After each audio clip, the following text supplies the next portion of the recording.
पिता, बेटा और वक्त। एक समय की बात है, राजन अपनी पत्नी और बेटे के साथ रहता था।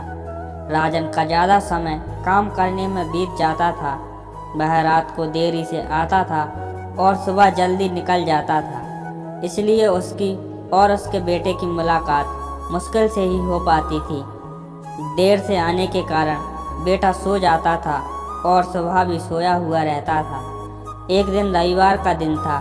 उसी दिन राजन को घर से ही काम करना था, इसलिए वह सोफे पर बैठकर आराम से लैपटॉप पर काम करता है। तभी उसका छोटा सा बेटा राजन के पास आकर बैठा। राजन उसकी तरफ नहीं देखता है। बेटा कहता है कि पापा, मैं आपसे एक बात पूछना चाहता था।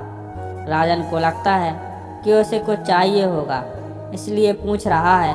राजन बिना बेटे की तरफ देखते कहता है कि हाँ पूछो। बेटा कहता है कि पापा, आप 1 घंटे का कितना कमा लेते हो। राजन को गुस्सा आता है। वह कहता है कि तुम्हें क्या करना है, इस बात से ज़रूर तुम्हें कोई फालतू की चीज़ या खिलौना चाहिए, इसलिए पैसों के बारे में पूछ रहे हो। यह सब तुम्हारे काम की चीज़ नहीं है। जाओ, जाकर सो जाओ और मुझे मेरा काम करने दो। बेचारा बेटा चुपचाप जाकर अपने कमरे में सो जाता है। काफ़ी रात हो गई थी।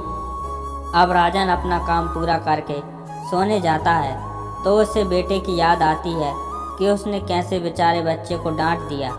शायद उसे सच में कुछ ज़रूरी चाहिए होगा, नहीं तो वह पैसों का क्यों पूछता।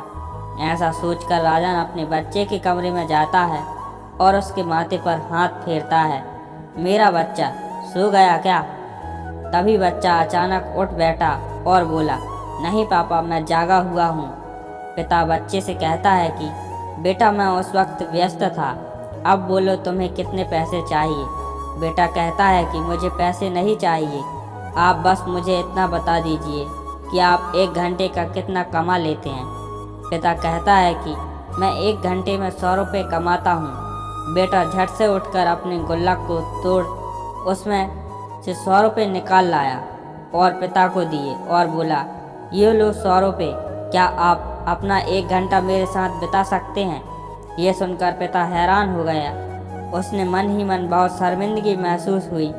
आज से ही उसने अपने मन में ठान ली थी कि वह अपना समय बेटे को भी देगा। उस रात दोनों बाप बेटे मिलकर खूब सारी बातें करते हैं। अब राजन समझ गया था कि परिवार के साथ वक्त बिताना कितना ज़रूरी है।